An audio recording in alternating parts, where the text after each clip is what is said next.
যুবক, তুমি যে কাঁদতেছ, দুইটা ভাই তোমার চোখের সামনে গরম তেলের মধ্যে পোড়াইয়া মারলাম।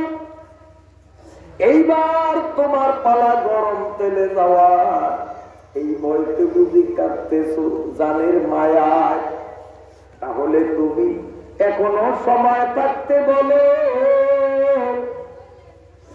ঈমান ছাড়বা কিনা, নইলে রক্ষা নাই। ওই দুই ভাইয়ের সাথে তোমাকেও মিশাইয়া দেব। অমনি ছোট্ট ভাইটা বলতেছে, রে রুমের কুত্তা, আমাকে কাঁদতে দেখছো ঠিক, কিন্তু কেন কান্দি তুমি আমার কান্দনের অর্থ বুঝো না। আমি কাঁদতেছি এই জন্য, চোখের পানি ছাড়িয়ে আমি আমার মালিকের মনে মনে বলি, আল্লাহ রে, আমার চোখের সামনে আমার দুইটা ভাইকে দেখলাম ঈমানের উপরে অটল থাকতে গিয়ে গরম তেলের মধ্যে জীবন দিয়ে দিল। আল্লাহ, আমি কান্দি এই জন্য, তুমি তো আমার খালি একটা জীবন দিছ, রুমের কুত্তায় আমারে একবারের বেশি মারতে পারবে না।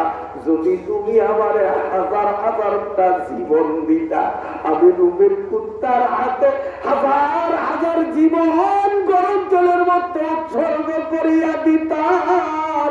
হাজারো বার গরম তেলে পড়িয়া মরণের কষ্ট বরণ করতাম, তবুও এক সেকেন্ডের জন্য ঈমান থেকে আমি সরতাম না।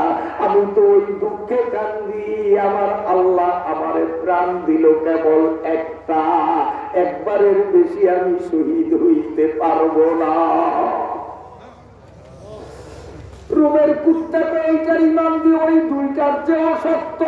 আপনারা কি করেন? ওই দুইটার চেয়ে এটার ইমান তো আরো সত্য। এমন কথা তো ওই দুইটাই বলে নাই। ভাবছিলাম ওর ইমান থেকে টলাইতে পারবো, কিন্তু দেখি ওই দুইটার চেয়েও এর ইমানের উপর দৃঢ়তা আর মজবুতি অনেক বেশি। অতএব ওর সাথে কথা বলিয়া কোনো লাভ নাই। ও যখন ইমান থেকে সরবে না, ওর রক্ষা নাই। অন্যের কাতরে গরম তেলে এক করে ছাড়লাম, কয়েকবারের বেশি পারবি না।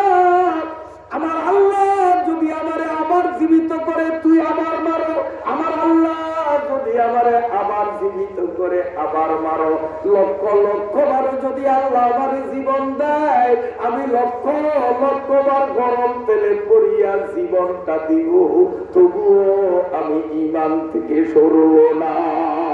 उल्फत में बराबर आया पाओ के जपाओ, उल्फत में बराबर आया पाओ के जपाओ, हर चीज में लज्जत अगर दिल में मजा हो, ऐ दोस्तों अगर जा तलबी जा बतू बगुशाम, वज जा से आसी जस्ते बगुआ बतू बगुशाम। এখন রুমের কুত্তা সিদ্ধান্ত নিল যে ওর ঝামেলা কইরা লাভ নাই, এইটারও তেলে চাই। কিন্তু একজন মন্ত্রী আসিয়া, কষ্ট হয়নি আপনাদের? একজন মন্ত্রী আসিয়া কয়, বাদশা, কিরে মন্ত্রী, কয় তেলে ফালাইবেন, মরিয়া যাবে শেষ, বরং আপনি আমাকে 1 মাসের জন্য করে হাওয়ালা করিয়া দেন।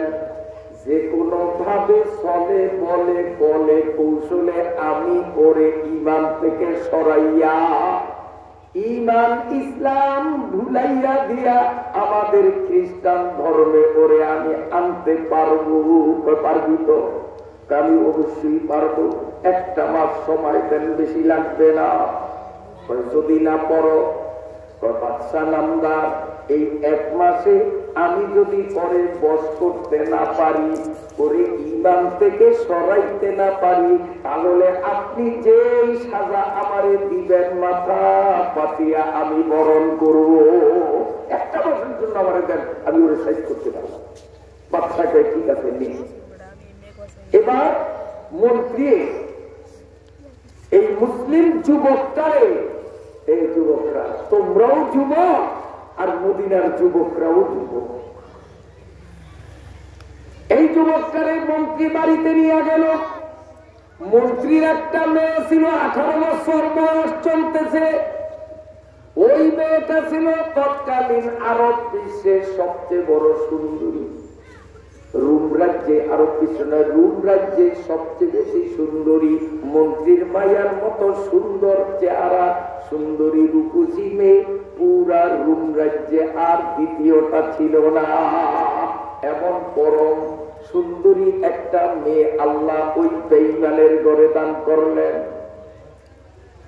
এই মন্ত্রী তার বিশ্ব সুন্দরী মেয়েটাকে বলছে, মাগো তোমার জন্মের পর থেকে তুমি আমার কাছে যখন যা দাবি করছো তোমার সব দাবি আমি পূরণ করছি কিনা? আব্বা শুধু দাবি পূরণ করেন নাই, আমার দাবির বাইরেও তো আপনি আমার কত কিছু করেছে।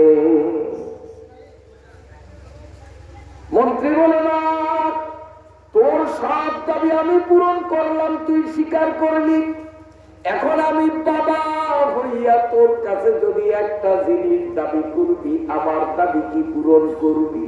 মেয়েটাকে আব্বু কেন, হাজার হাজার দাবি করলেও আমার শক্তি পরিমাণ আমি আপনার দাবি পূরণ করিয়া ছাড়ব।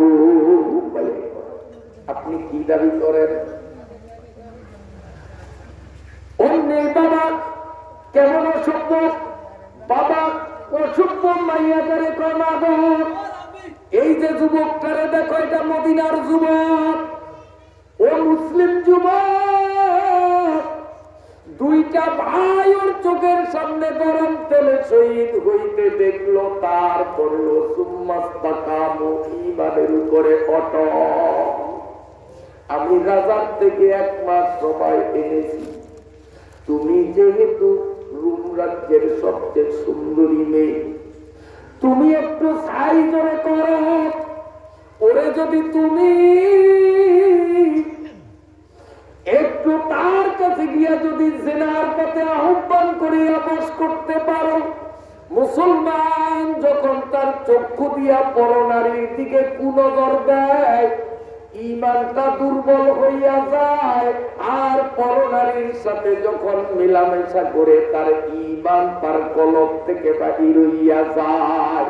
ওরে যখন কোনো মতে বেঈমান বানাইতে পারলাম না, মাগো তুমি একটু ঘরে ঢুকিয়া ওরে ফুসলাইয়া পাসলাইয়া দেখো সাইজ করতে পারো কিনা।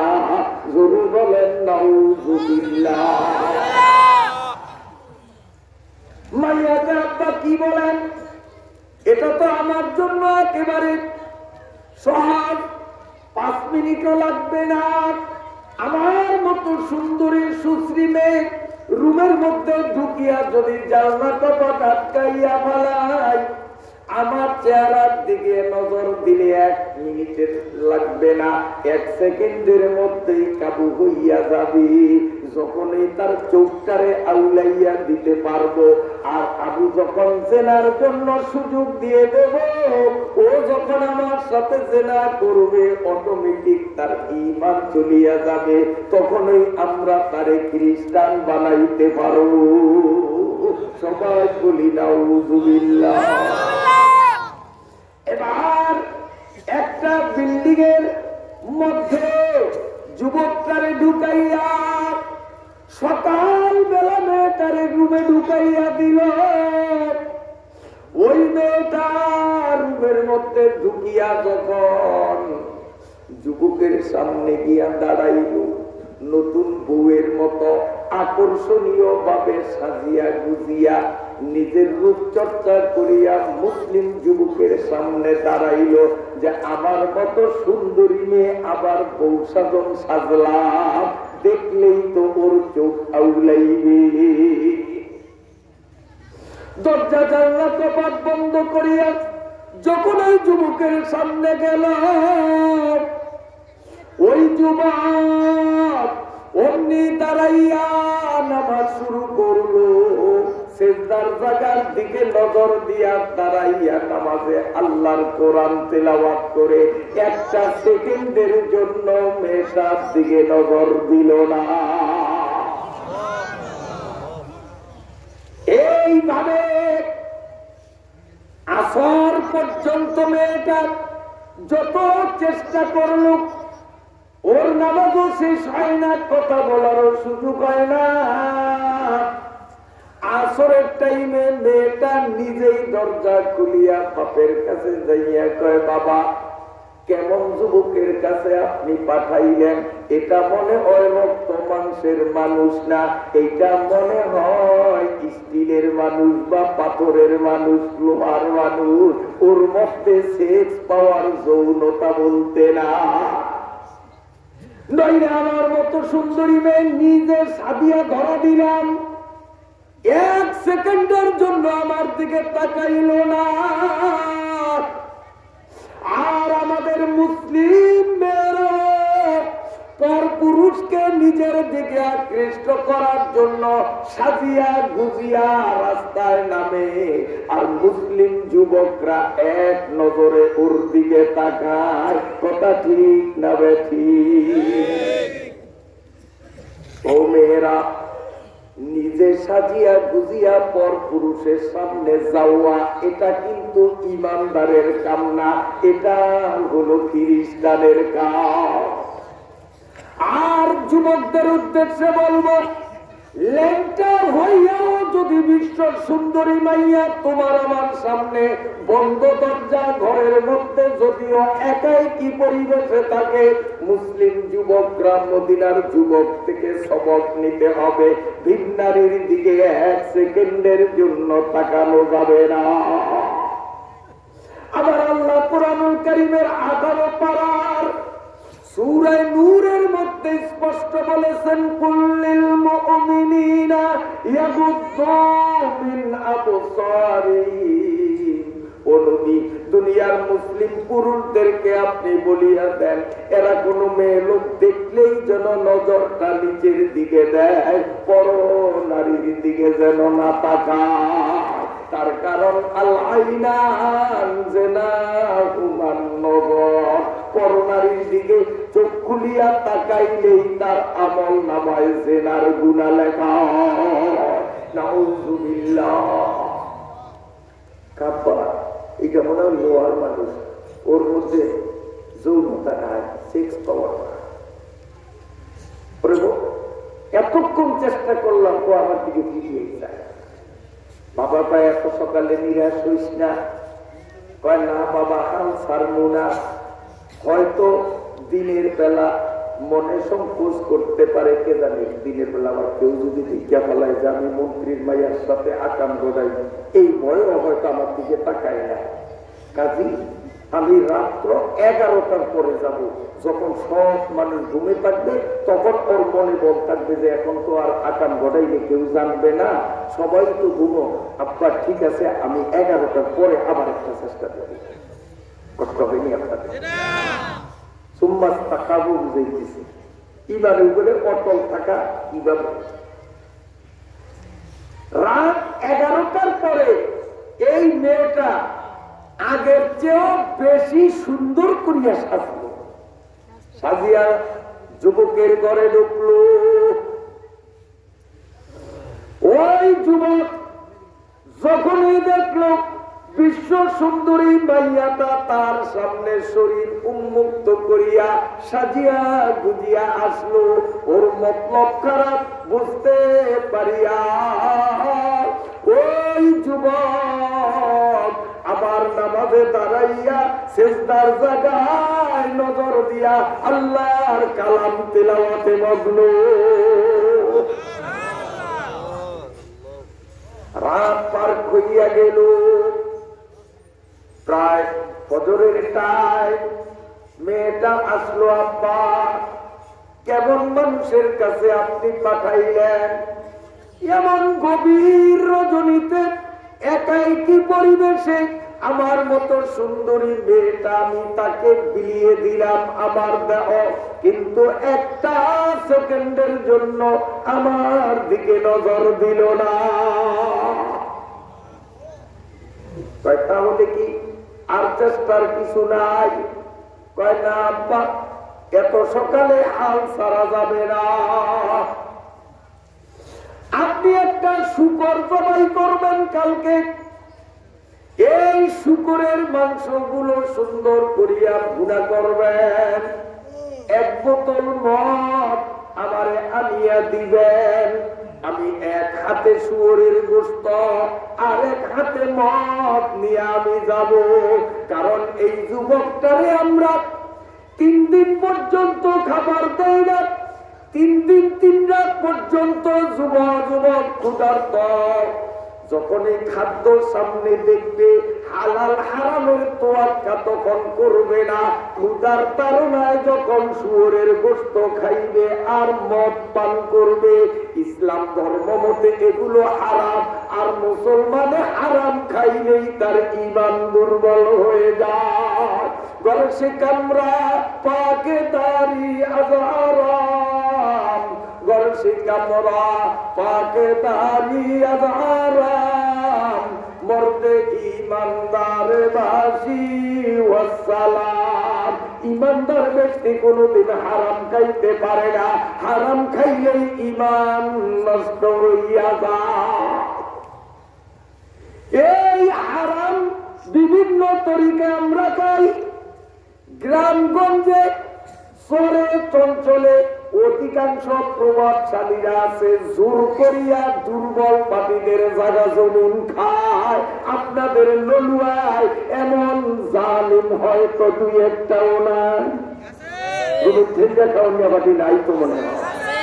তাইলে হালাল না হারাম?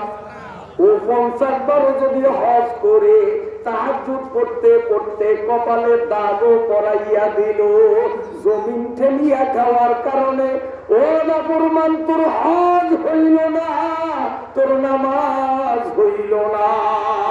তার কারণ হারাম খাওয়ার কারণে তোর ঈমান চলিয়া গেছে। এই হলো একটা। আর একটা হলো অনেক জায়গায়, আল্লাহ মাফ করুন, অনেক জায়গায় দোকানদাররা 1 নম্বর মাল আর 2 নম্বর মালে ভেজাল দেয়। আপনাকে দেশে এই ভাটি নাই? হ্যাঁ, হায় হায়, সোয়াবিন তেল নারিকেল তেলে ভেজাল দেয়। মালে ভেজাল দিয়া যারা 1 নম্বর মাল বলিয়া খরিদ্দারের কাছে বিক্রি করলো, ভেজাল দিল, এটাকে গোপন রাখলো। আবার নবী বলেন, মান গাসা ফালাইসা মিন্না, এই ভেজাল যে দিল সে আমার উম্মতের গণ্ডিতে রইল না। সবাই বলি নাউযুবিল্লাহ। আবার একজন আছে, কেমন জানে? যেমন আমি দোকানদার, আমারই দিই, আমি দোকানদার, ইনি আমার বন্ধু মানুষ। উনি আমার কাছে আসছে যে হুজুর, আপনি তো আমার অনেক মহব্বতী মানুষ, আমার বউর একটা শাড়ি লাগবে, হুজুর একটা ভালো শাড়ি আছে আপনার কাছে? আমি বললাম, কি বেটা, তুই আমার বন্ধু মানুষ, এতদিন করে করে পাইছি, ভালো মানের কাপড় দেবো। বন্ধু, আমি কিন্তু মুলামুলি করবো না, একদম চাইও ন্যায্য মতো, আমি মুলামুলি করবো না, ঠকাইছি না। আরে বেটা, তুই আমার বন্ধু মানুষ, আমি মোকামে যাবো, টাকার দরকার আছে, কিনা দামের থেকেও 100 টাকা লস দিয়া হইলো আমি আজকে তোকে শাড়ি দিব। এদের মনটা খুশি হয়েছে না? বেজার হয়েছে আমার কথা না রে। অন্য দোকানে না গিয়া হুজুরের দোকানে গেছি, একটা কবরটা করছে, কত যে খুশি। এখন কাপড়ের দাম বেশি না, এই কাপড়ের দাম এত। একটা উদাহরণস্বরূপ বলি, 1200 টাকা। বেটা, আমার এইটা কি নাই হইল 1300 টাকা। যা ব্যবসা করুন না, বহুত ব্যবসা করছি, 100 টাকা লস হয়ে হোক, 1200 টাকা লস। উনি তো খুশি, উড়ে আল্লাহ রে, দোকানদারে 100 টাকা লস দিয়ে আমার কাপড় দিছে। উনি তো কাপড় নিয়ে বগরতলে নিয়ে আমার দিকে গেছে। দোকানের থেকে 10 যাই আসলো না, আমি আমার কর্মচারী সোতাটা একটু লাড়া দেশাই। আমার তো মনে হয় 250 টাকা ব্যবসা হয়েছে। একটু সোতাটা লসাই দেখি কত হইল ব্যবসা। তো কিনা দামের থেকে 100 টাকা লস দিয়া বেচলে যদি 250 টাকা লাভ হয়, যদি ওনার থেকে লাভ করতাম আল্লাহ জানে কি এরকম ব্যবসায়ী আপনাদের বেশি অবশ্যই না। قال النبي صلى الله عليه وسلم التاجر الصدوق الأمين مع النبيين والصديقين والشهداء والصالحين أو كما قال عليه السلام। যারা খরিদ্দারের সাথে মিথ্যা ছলনা অথবা মালে বেজাল দিয়া এভাবে ক্রেতাদের না ঠকাইবে, সততার সাথে ব্যবসা করবে, কিয়ামতের মাঠে হাসরের দিনে নবী রাসূল সিদ্দিক শহীদদের সাথে এক কাতারে ব্যবসায়ী উঠবে। সুবহানাল্লাহ।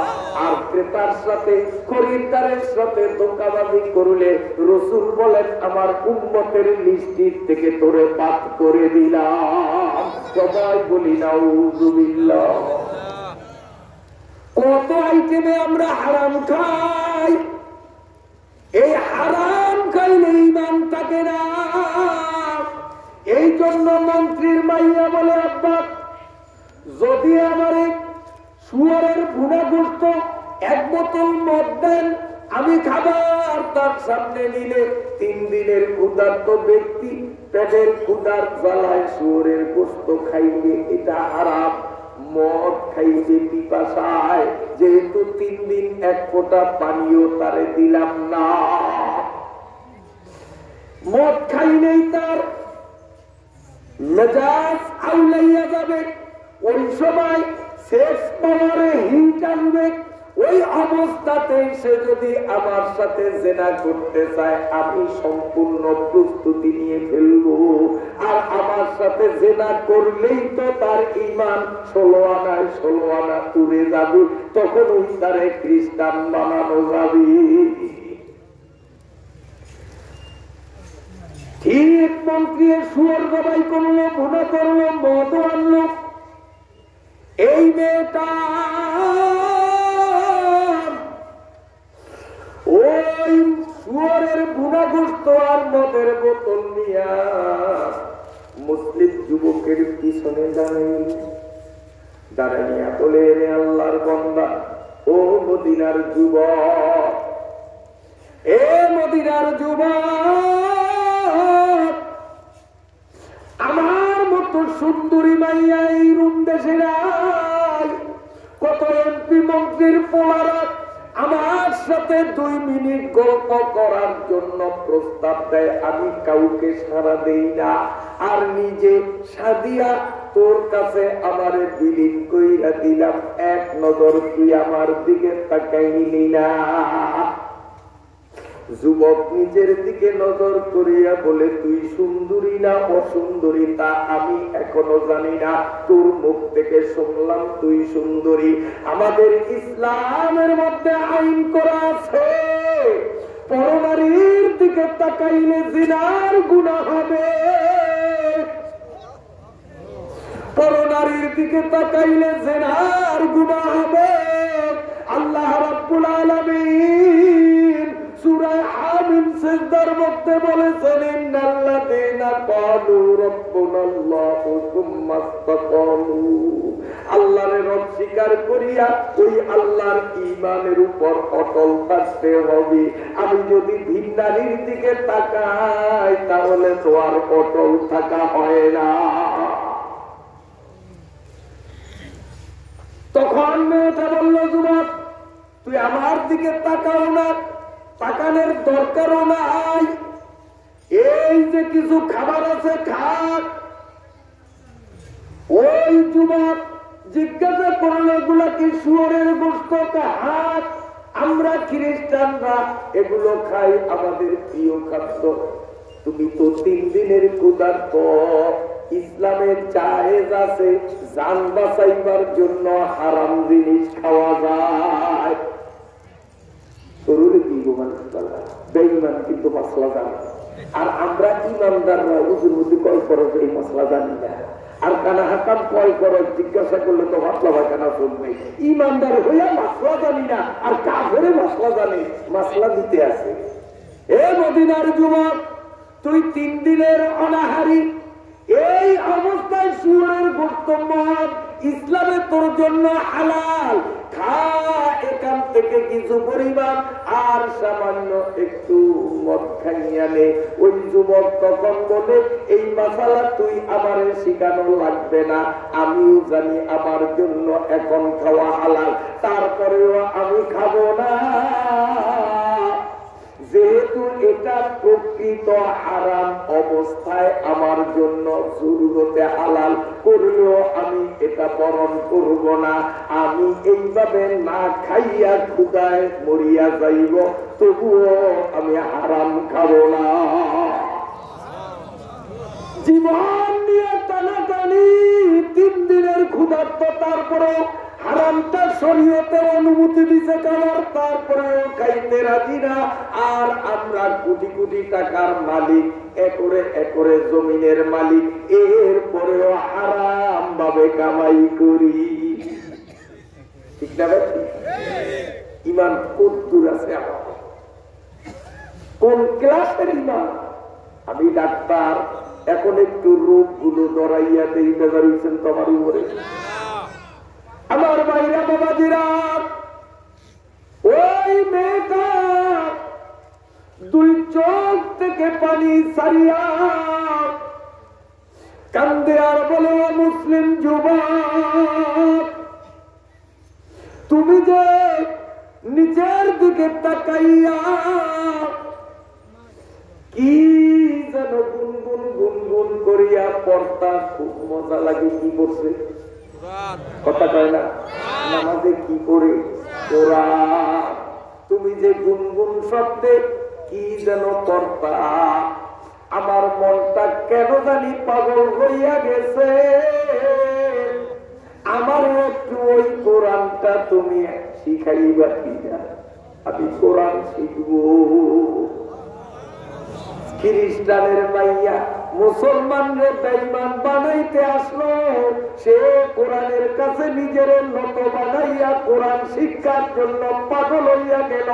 আমি জানি না এই চরলুয়া জনতা বাজারের পাশে এত সুন্দর একটা নুরানি মাদ্রাসা পাইয়াও হয়তো এই এলাকার অনেক মুসলমান তার বাচ্চাদের এখনো কোরআন শিখাইল না। আসনা না, মুসলমান হইয়া কোরআন শিক্ষার কেন্দ্র পাইয়াও কোরআন শিখাইল না। আর কাফেরের বাচ্চা কোরআন শিখার জন্য পাগল। বাহারে আলমে সোনার দিল জাতা জমিদারাদ, বরং আসহাবে সূরাতরা বাবু আরবাবে মানারা। আল্লাহর কালাম শিকার জন্য পাগল পারা হইয়া গো মদিনার যুবক, নামাজে দাঁড়াইয়া তুমি গুনগুন ভাবে যে কোরআন পড়েছ, আমার একটু কোরআন শিখাইয়া দাও। কোরআন তিলাওয়াতের জন্য আমি পাগল হইয়া গেলাম। সুবহানাল্লাহ। মুসলিম যুবক নিচের দিকে তাকাইয়া কয়, বন্ধু, আমি তোরে কোরআন শিখাবো না, কারণ কোরআন শিখতে হলে প্রথম শর্ত হলো ঈমান আনা। বেঈমানরে আমি কোরআন শিখাবো না। ওই মেয়েটা কান্দে আর বলে, ও যুবক, ঈমান কারে আমি বুঝি না। তখন মুসলিম যুবক বলে, আল্লাহ এক, মুহাম্মদ সাল্লাল্লাহু আলাইহি ওয়াসাল্লাম আল্লাহর বান্দা ও রাসূল, এই কথা স্বীকার করা এর নাম হলো ঈমান। মেয়েটা তখন কান্দে আর বলে, যুবক রে, আজকে একে একে অনেকদিন পর্যন্ত আমি তোর রুমের মধ্যে আসিয়া তোর যে হাবভাব দেখলাম, এই অবস্থা দেখি আজ কয়েকদিন আগে আমার মন অলরেডি তৈয়ার হইয়া গেছে।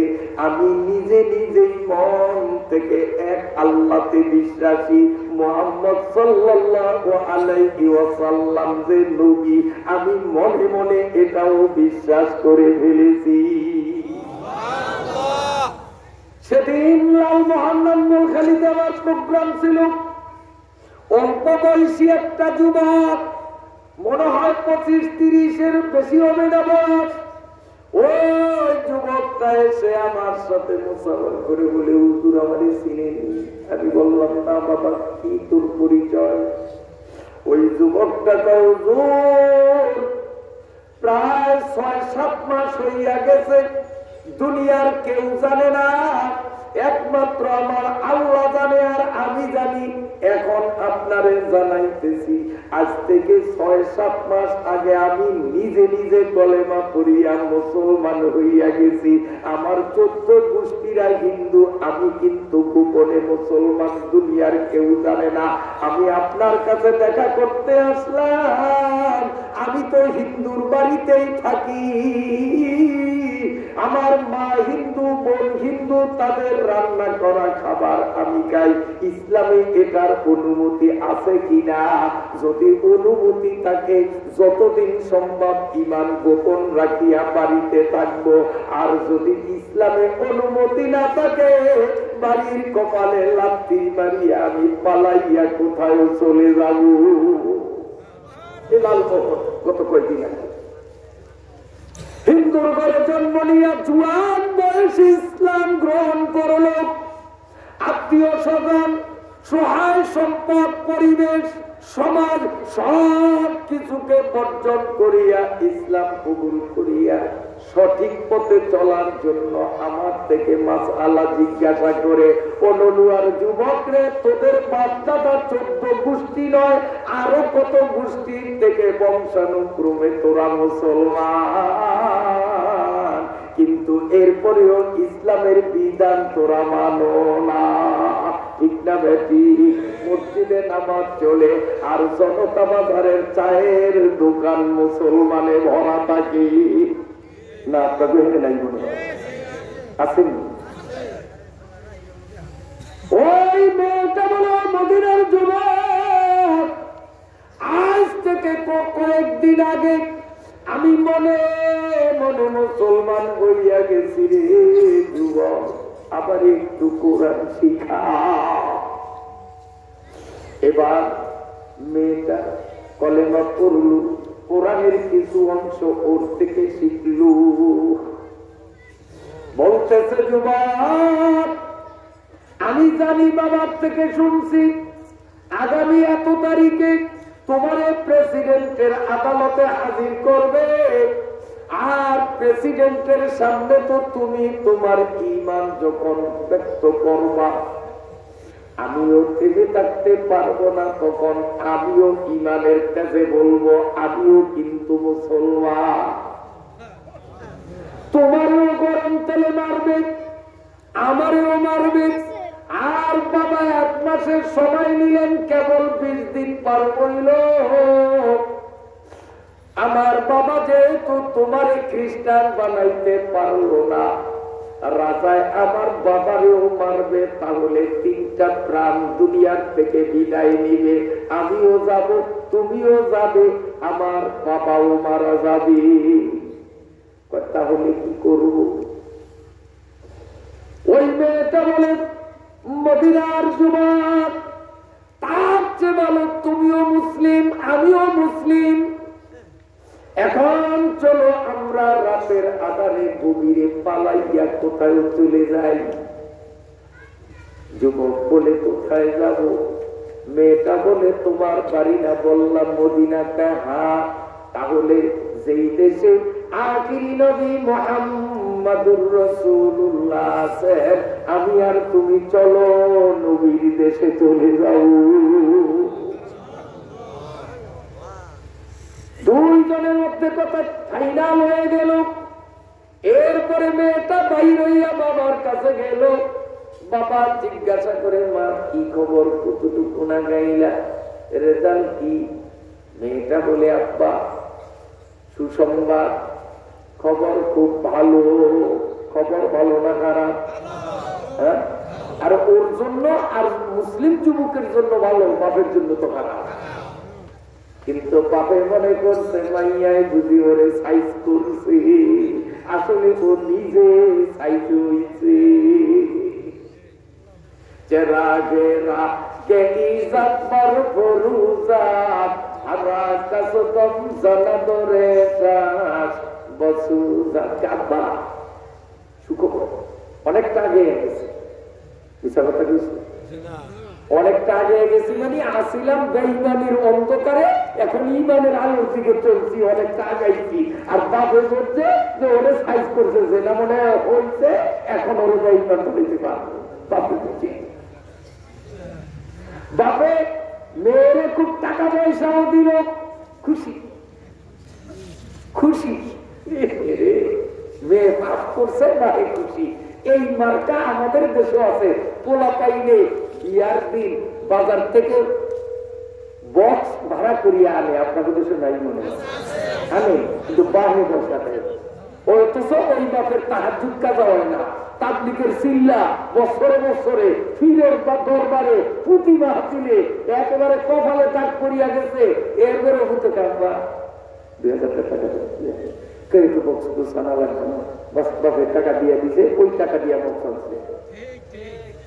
হ্যাঁ, খুশি খুশি, বান্দার খুশি। আর ওখানে কাপড়ে খুশি, পাপ করলে খুশি হওয়া এটা ঈমানের লক্ষণ নয়, এটা হলো কুফুরের লক্ষণ। ভাই খুশি, ভাইয়ের টাকার বাদ দিয়ে দিয়েছে, ভাইয়ের মনে মনে একটা ভালো হয়েছে। আর যারা একটু বলাম একটা বাদ না পালাম সুন্দর বুঝাইছি, বলেন না আলহামদুলিল্লাহ। কার ইশারা?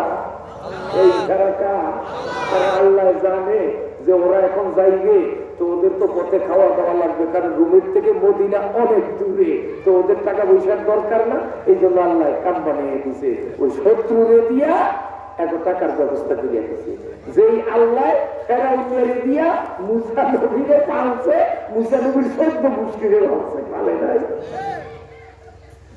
এখন মাইয়া টাকা দিতে, আল্লাহ তুমি যা করছো ভালোই করছো। এখন দিন গেল, কাব্বা এখন তো রাত্র গভীর হয়েছে, আমি আবার একটা তাড়াতাড়ি না বুঝলে বাইছে এখন করেন না, ওরা নিয়ে যাবে পাঠিয়ে দিছে। রাত প্রায় 1টা 2টা ঘোড়া রেডি করছে। আইসা মুসলিম যুবক, তুই একটা ঘোড়ার পিঠে ব, আমি একটাই বলছি, আমি তো পড়ছি না, তুই সামনে আমায় পিছনে। মরুভূমি পাড়ি দিয়া ডাইরেক্ট আমরা মদিনাতুর রাসূলে চলে যাব। গভীর রাত্রে রওনা দিল, ধনসে তাদের ঘোড়া মরু পাড়ি দিয়ে যায়। রাত গেল, এরপরে দিন হলো। এখন দিনের বেলায় অনেক দূরে চলিয়া গেল।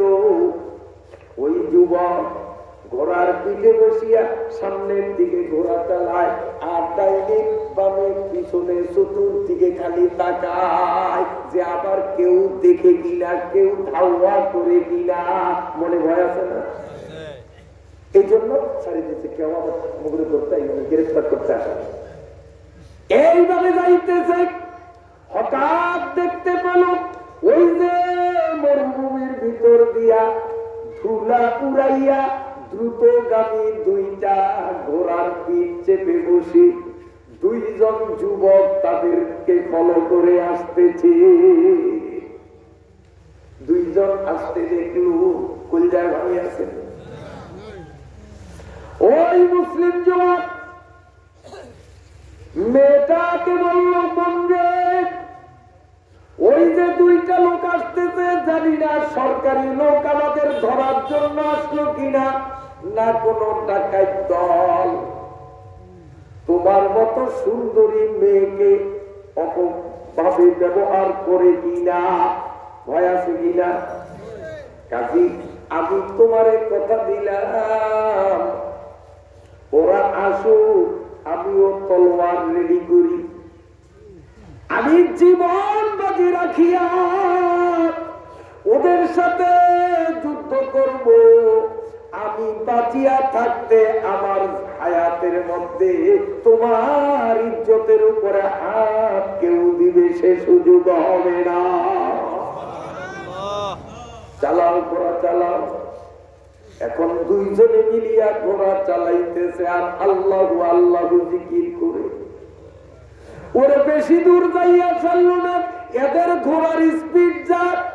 ওই যে দুইজন আসতেছে, যারা কে জানে সরকারি লোক না ডাকাই আসতেছে, ওদের ঘোড়ার স্পিড বেশি। অল্পক্ষণের মধ্যেই তারা একদম কাছাকাছি আসিয়া এদের প্রতিরোধ করল, সামনে দাঁড়াইয়া গেল। অন্যই যুবক ওই দুটা লোকের চেহারার দিকে তাকাইয়া অবাক হইয়া গেল। মেয়েটাও ওই দুইটা যুবকের চেহারার দিকে তাকাইয়া অবাক হইয়া গেল। এই দুইটা যুবক অন্য কোন যুবক নয়, এই যুবকের বাচ্চা ভাইয়ার বড় ভাই, যেই দুই বাইরে রুমের কুত্তা গরম তেলে ফালাইয়া শহীদ কইরা দিল। দেখা গেল ওই দুই যুবক জান্নাতি ঘোড়ার পিঠে চড়িয়া এদের সামনে হাজির। ওয়ালা তাকুলু লিমান ইউকতালু ফি সাবিলিল্লাহি আমওয়াত বাল আহইয়াউ ওয়ালাকিন লা তাশউরুন। কষ্ট হয়নি আপনাদের? কথা বলবো, সামনে যাবো। আমার ভাইরা বাবাজিরা, বিশেষ করিয়া যুবক বন্ধুরা, আজকের আলোচনার থেকে তোমরা একটা ফাইনাল সিদ্ধান্ত নিতে হবে। তোমরাও যুবক, মদিনার যুবক ও যুবক।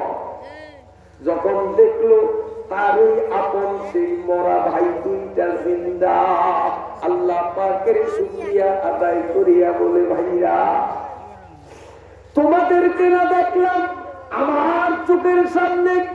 ওই মেয়েটাও বলে, বাদশা যখন তোমাদের দুইজনে গরম তেলে ফেলেছিল, আমিও সেখানে দাঁড়াইয়া দেখছি। সেই মরা মানুষগুলো তোমরা কেমনে জিন্দা হইয়া আসলা? ওই দুইজনে বলে, এ আমার ছোট্ট ভাই, ও মন্ত্রীর মাইয়া, তোমরা দুজনেই মুসলমান, কিন্তু তোমরা পরস্পর দুইজন ওলা ভিন পুরুষ আর ভিন নারী, ঠিক কিনা? কাজে একটা ভিন পুরুষ আর একটা ভিন নারী এইভাবে একসাথে সফর করা, এটা ইসলামের আইনে ঠিক হয় না। নবীজির মদিনার মধ্যে এই ভিন পুরুষ ভিন নারী একত্রে প্রবাস করবা, এটা শোভা পায় না। এই জন্য যদি তোমরা যেহেতু দুজন পাকাপোক্ত ইমানদার, অতএব তোমরা দুইজনে বিবাহ বন্ধনে আবদ্ধ হইয়া গেলে তোমরা হবে স্বামী স্ত্রী। এখন ইসলামের আইনে দুইজন সাক্ষী ছাড়া বিয়া হয় না। কিন্তু কে তোমাদের বিয়ার সাক্ষী হবে? এখানে তো কোনো মানুষের